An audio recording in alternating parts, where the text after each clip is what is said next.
बिस्मिल्लाहिर्रहमानिर्रहीम, अस्सलाम वालेकुम। मैं हूं मखदूम शाहबुद्दीन। मंगल 30 सितंबर 2025 का आगाज हो चुका है। रात के पिछले पहर में आपसे मुखातिब हूं। इस वक्त अहम तरीन डेवलपमेंट्स है। रात गए एक बड़े तसादुम की राह हमवार हो चुकी है।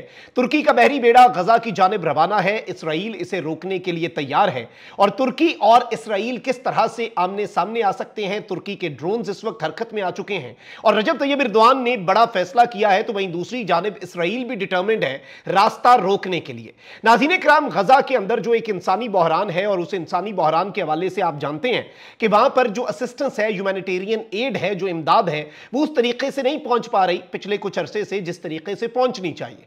अब इस ब्लॉकेड को, ये जो पाबंदी है, इस ब्लॉकेड को तोड़ने के लिए कुछ ह्यूमन राइट्स एक्टिविस्ट जो हैं, कुछ इंसानी हुकूक के कारकुनान जो हैं, उन्होंने एक काफिला समुद्री रास्ते से, एक पूरा काफिला जो कि सिर्फ और सिर्फ ह्यूमैनिटेरियन एड, जो सिर्फ और सिर्फ अनाज, राशन और दवाइयां जो हैं वो लेकर गजा की जानिब रवाना है। और यह काफिला जो है, इसे रोकना, इसराइल ने यह कहा हुआ है कि भाई हमने रोकना ही रोकना है, क्योंकि ये गैर कानूनी काम कर रहे हैं और ये आलमी कवानीन की खिलाफ वर्जी कर रहे हैं।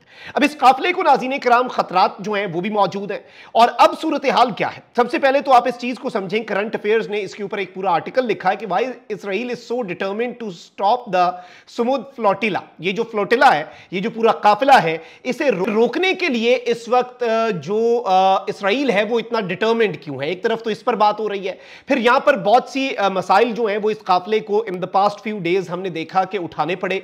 यहां पर पाकिस्तान की तरफ से पाकिस्तान की भी रिप्रेजेंटेशन है बाय द वे, और सेनेटर जो है साबिक मुश्ताक अहमद खान, वो भी इस काफिले के अंदर मौजूद है, जो कि यहां पर ब्लॉकेड जो है वो तोड़कर ह्यूमैनिटेरियन एड गजा पहुंचाना चाहता है। और इनके बाय द वे मैं आपको ये बताऊं कि इनके तर्जुमान ने अभी ये स्टेटमेंट दी है कि सेनेटर मुश्ताक अहमद खान से राब्ता पिछले 10 घंटों से मुनक़ता हो गया है और तर्जुमान ने पूरी कौम से दुआओं की अपील भी की है। अब दो चीजें आपने समझनी है।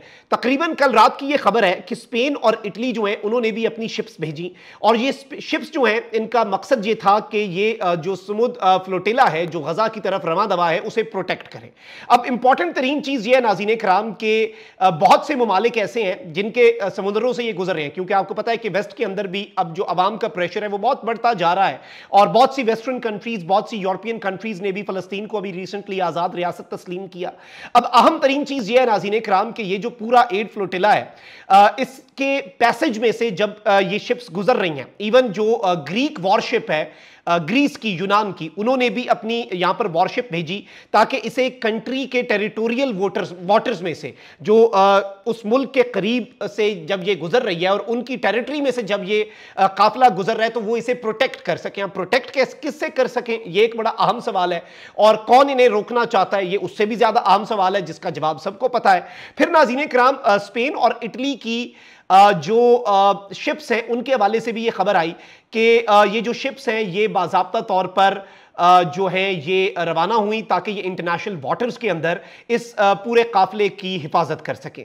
फिर इसके साथ जेरूसलम पोस्ट ने नाज़रीन किराम ये खबर दी कि Gaza bound flotilla almost 300 miles from the coast of Israel, अब इसराइल की बंदरगाह से। अब इंपॉर्टेंट चीज ये है कि ये जो ममालिक हैं, इवन ग्रीस है, उसने भी अपनी वॉरशिप भेजी कि वो इसे प्रोटेक्ट करे उसकी टेरिटरी में से गुजरते हुए, यानी उसके पानियों में से गुजरते हुए। इसी तरीके से स्पेन और इटली भी। तो तुर्की क्यों डिफरेंट है? तुर्की जो है नाज़रीन किराम, इस वक्त आपको पता है कि मुस्लिम ममालिक एक बिल्कुल डिफरेंट डगर पे चल रहे हैं। मुस्लिम ममालिक जो है वो बिल्कुल एक डिफरेंट अंदाज में चीजों को आगे लेकर चल रहे हैं। अब अहम तरीन चीज जो है, जो इंपॉर्टेंट तरीन डेवलपमेंट है, वो क्या है? सबसे अहम तरीन चीज ये है नाज़रीन किराम कि इस वक्त तुर्की ने अपने नेवी का पूरा काफिला जो है वो ग्लोबल समुद फ्लोटिला, जो कि ह्यूमैनिटेरियन एड कैरी कर रहा है टुवर्ड्स गजा, इसके प्रोटेक्शन के लिए तुर्की ने भेजा है। और इसके साथ ही साथ टर्किश नेवी एक्टिव है, तो टर्किश एयरफोर्स जो है वो भी एक्टिवेट हो चुकी है। रॉयटर्स के मुताबिक drones from Turkey circle Gaza aid flotilla as boats sail east. ये जो बोट्स हैं, ये जो कश्तियां हैं, ये ईस्ट की तरफ बढ़ती जा रही हैं, इसराइल की साइड पे बढ़ती जा रही हैं, उसके कोस्ट के करीब हैं और इनके ऊपर परचम लगे हुए हैं फलस्तीन के, पाकिस्तान के, तुर्की के, मुख्तलिफ मुस्लिम ममालिक की जो रिप्रेजेंटेशन है वो यहां पर मौजूद है। और बेसिकली मैं आपको यह बताऊं कि इस फ्लोटिला के अंदर पार्लियामेंटेरियंस हैं, लॉयर्स हैं, एक्टिविस्ट्स हैं और इवन जो एक बड़ी मशहूर स्वीडिश क्लाइमेट चेंज कैंपेनर हैं ग्रेटा थर्नबर्ग, एक यंग एक्टिविस्ट हैं, वो भी हैं। और इसमें इंपॉर्टेंट तरीन चीज ये है नाज़रीन किराम के यहां पर इस फ्लोटिला को खतरात जो है वो लाहक हो सकते हैं। अब अहम चीज जो समझने वाली है वो हम आपको बताते हैं। सबसे इंपॉर्टेंट चीज ये है नाज़रीन किराम के टर्की जो है उसके ड्रोन्स ने इस वक्त इसे अपने हिफाजती हिसार में ले लिया है और बाज़ाब्ता तौर पर बोट्स जो हैं उन्हें रोका भी गया है, यानी दूसरी साइड से रोका गया है। और लास्ट वीक एक स्ट्राइक भी हुई थी और कुछ कश्तियां जो हैं इस काफिले के अंदर वो डैमेज भी हुई थी। तो अब हिफाजत के लिए, सेफ्टी के लिए टर्की जो है उसने अपने ड्रोन्स जो है वो भेज दिए हैं। इसराइल का ऑफिशियली मौकिफ जो है नाज़रीन किराम वो ये है कि it will prevent boats from reaching Gaza. Israel ये कहता है कि ये जो बोट्स हैं इन्हें हमने गजा नहीं पहुंचने देना। और इस वक्त पहले ग्रीस, इटली और स्पेन यूरोपियन कंट्रीज हैं, इनके बाद अब एक इस्लामिक कंट्री जो है उसने बाज़ाब्ता तौर पर इस इंटरनेशनल फ्लोटिला की हिफाजत के लिए अपने ड्रोन्स के जरिए इस फ्लोटिला को टर्की जो है उसने अपने हिसार में ले लिया है। और सबसे अहम तरीन चीज यह है कि मिडिल ईस्ट मॉनिटर के मुताबिक उसकी हेडलाइन है अब से कुछ देर पहले की कि international aid flotilla near Gaza in bid to break Israeli siege, यानी इसराइल की जो पाबंदी है उसे खत्म करने के लिए, उसे नाकारा बनाने के लिए कि एक दफा पाबंदी टूट गई, ब्लॉकेट टूट गया तो फिर रास्ता खुल जाएगा। यह कहना है इस फ्लोटिला के अंदर मौजूद लॉयर्स, एक्टिविस्ट्स और पार्लियामेंटेरियंस मुख्तलिफ मुस्लिम कंट्री से, और इवन सिर्फ नॉट जस्ट मुस्लिम कंट्रीज, इसमें जो मुख्तलिफ मजाहिब के लोग हैं वो भी हैं। It's not just about Muslims, ये बेसिकली ह्यूमैनिटेरियन एड का एक प्रोजेक्ट है और अब इसके हवाले से ये बताया जा रहा है कि ये करीब पहुंचता जा रहा है। अब इंपॉर्टेंट चीज क्या है, इसराइल ने कहा है कि हमने रोकना है, तुर्की ने कहा है कि हमने इसे हर सूरत प्रोटेक्ट करना है, टर्की के जो ड्रोन्स हैं उन्होंने इसे अपने हिसार में ले लिया है।